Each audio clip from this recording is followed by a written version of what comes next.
Olha só, é hora de jogar pela janela aquela velha ideia de sentar numa cadeira e apenas ouvir passivamente. Hoje o nosso mergulho vai ser cru, direto e 100% urbano.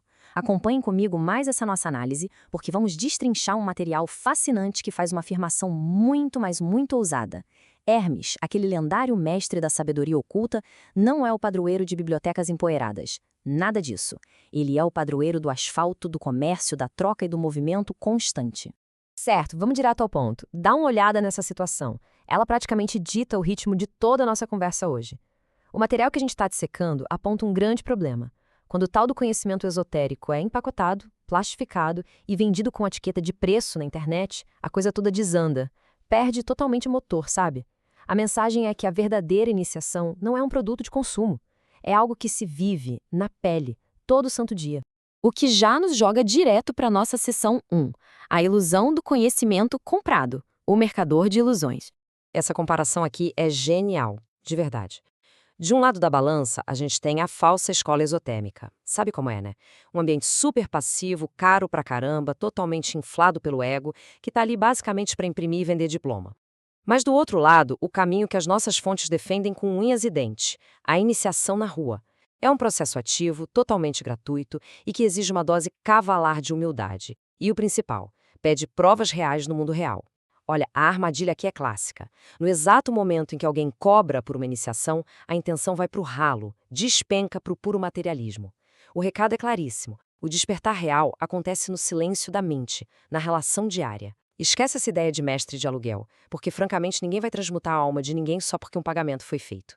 E é assim que a gente avança para a seção 2, a rua como o verdadeiro tempo, o laboratório do asfalto.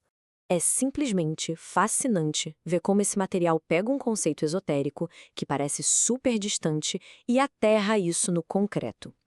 Historicamente falando, Hermes é o deus do quê? Do comércio, das fronteiras, da galera que viaja. Então faz todo sentido que o verdadeiro templo não seja uma caverna isolada, mas sim a praça pública, no meio do caos. E aí que entra o famoso princípio da correspondência, postulando que o que está em cima é como o que está embaixo.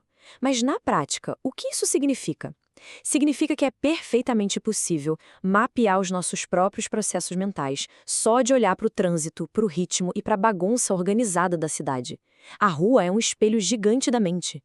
Quando cai a ficha de que o universo é mental, deixa de ser um simples passageiro na vida e assume-se o volante da própria realidade.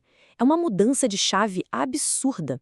Saindo da teoria e pisando firme no concreto, chegamos à seção 3, as leis universais na prática, a dinâmica da cidade. Pensa nessa tabela como um verdadeiro guia de sobrevivência urbana. Só de parar e observar o movimento, a gente vê a engrenagem girando. Na primeira coluna, temos a observação nua e crua, quem está vendendo, quem está comprando. E adivinha? Isso é a lei da troca e da polaridade acontecendo bem na nossa cara. Percebeu que as pessoas precisam, antes mesmo delas consumirem? Isso é mentalismo e correspondência puros, porque toda necessidade nasce lá na mente antes de virar matéria. E quando a gente observa a rua lotando na hora do rush, ficando deserta na madrugada, a gente está literalmente vendo o princípio do ritmo balançando de um lado para o outro, como um pêndulo. Entender a lei da oferta e da procura é, no fim das contas, assistir ao universo trabalhando ao vivo. Aí chegamos nessa frase que é um verdadeiro soco no estômago. A rua não aceita papel. Que pedrada, né? A alquimia de verdade, aquela que importa, acontece quando se está apagando incêndio, gerenciando crise e materializando ideias difíceis. As fontes dão um exemplo de quem planta dezenas de ervas medicinais. Exige paciência, muito ritmo e respeito ao tempo da planta para conseguir a cura. Não dá para simplesmente pular etapas. O asfalto não quer saber de diploma falso ou de teoria bonita. Ele exige excelência contínua e resultados que se possa tocar com as mãos. Mudando nosso foco agora das calçadas para as pessoas, entramos na seção 4, a alquimia das relações humanas, mensageiros e lealdade. Olha só, a grande sacada aqui para lidar com interações humanas é usar o princípio da polaridade para sintonizar a própria antena no bem das outras pessoas. Fazer isso de propósito permite transmutar aquelas conversas densas e tóxicas. Mas como achar as pessoas certas nesse mar de gente? A lista de sinais dos mensageiros reais é direta e reta. Eles parecem verdadeiros irmãos de outras vidas. São parceiros de criação de negócio onde o nível de confiança é extremo, aquela galera que arregaça as mangas para construir o castelo do absoluto zero. E o detalhe mais incrível de todos, quase sempre eles não fazem a menor ideia do que é a teoria esotérica. Não precisam ler o Kybalion para operar na energia certa. A lealdade pura e a ação em conjunto já são a força em movimento. E tudo isso constrói a base para a nossa sessão 5, o protocolo TARDIS de Hermes, 12 passos, no asfalto. O material faz uma analogia simplesmente fantástica, comparando a mente humana à TARDIS. Sim, aquela nave famosa da ficção científica que é absurdamente maior por dentro do que por fora. A nossa mente é essa nave, perfeitamente equipada, capaz de navegar por todas as dimensões da realidade, desde que se conheçam os comandos. Vamos ver como a primeira fase, a da observação profunda, funciona na prática. O passo 1 é o silêncio da praça, calar a boca e mapear o terreno com calma. No passo 2, temos a bússola do asfalto, que é sentir o pulso da cidade, ler o trânsito como se fosse um sistema nervoso gigante. Aí vem o passo 3, a chave da frequência, que traz uma lição de ouro. A solução para um ambiente hostil não é bater de frente usando a força bruta, mas sim alterar a própria vibração interna para mudar a realidade em volta. O passo 4 é o filtro da bateria, para transmutar interações pesadas, seguido pelo passo 5, o respeito à maré. Isso aqui é o domínio do ritmo, saber exatamente a hora de acelerar e, principalmente, não forçar a engrenagem quando não é o momento. Agora, saímos da observação e caímos para dentro da ação. Os passos 6 a 10 são um choque de realidade sobre o trabalho duro. A semeadura de concreto exige muita excelência naquele trabalho que ninguém vê. A aliança das forças ensina a juntar a ideia genial com o trabalho braçal.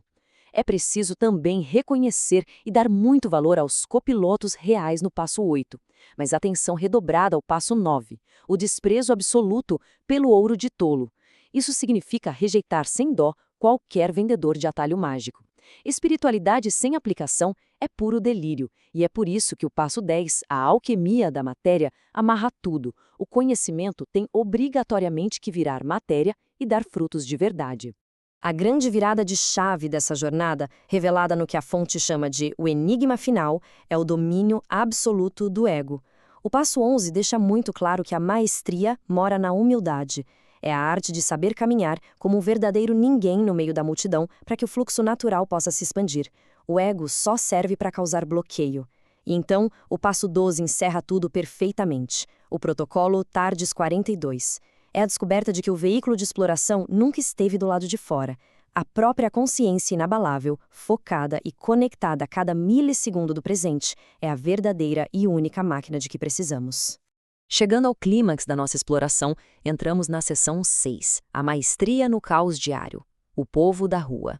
Essa parte final bate o pé de uma forma incrível. O manifesto afirma que a sabedoria e a eficácia dessa tradição pertencem, por direito, à galera que habita as encruzilhadas, as calçadas e os mercados do mundo real. E para martelar isso com força total, deixam essa reflexão que é pura dinamite. Nenhum mestre de aluguel pode entregar a bênção. Pensem nisso. O conhecimento profundo nunca vai morar no conforto conveniente de instituições de fachada que tentam engarraçar o vento, sabe? Essa energia viva caminha lá fora e caminha estritamente ao lado de quem tem a coragem de testar o que sabe, com as próprias mãos, gerenciando as leis do universo perante o implacável mundo material. O que nos deixa com um fato inescapável. O templo não precisa ser construído. As portas dele já estão escancaradas lá fora, na rua, na economia pulsando e no caos diário das relações humanas. Com a visão de que a cidade inteira é um gigantesco mapa para moldar a mente e o sucesso, fica essa grande pergunta no ar. Existe a coragem necessária para rejeitar todas as ilusões compradas, dar aquele primeiro passo porta fora e começar o trabalho de verdade hoje mesmo? Fica o convite e a provocação. Até a próxima!